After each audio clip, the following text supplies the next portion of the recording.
I started vaping when I was 14, but I started smoking when I was 13. Now, I'd be lying to you if I said I didn't experience any side effects within that 7-year time span, so I'm just gonna tell you right off the bat, vaping fucking sucks. Rise and shine, asshole. The boys and I are about to go to some food. You wanna come along? Yeah, sure we can if you...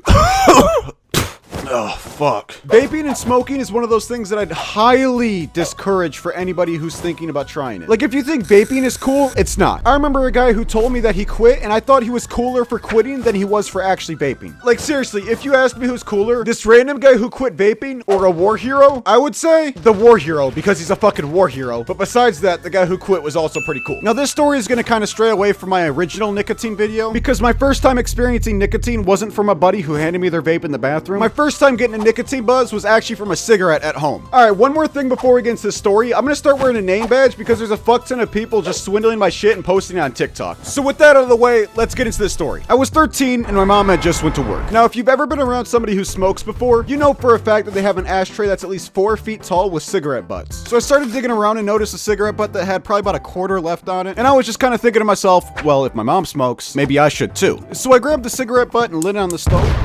And I was kind of nervous to take my first hit off. It was one of those things where you're just like, damn, do I really want to do this? And I basically just said to myself, fuck it. If my mom smokes, so should I. I took my first hit off it and it was fucking nasty. Like my throat was burning, I was fucking coughing. But being the dumbass 13-year-old that I was, I convinced myself to carry on.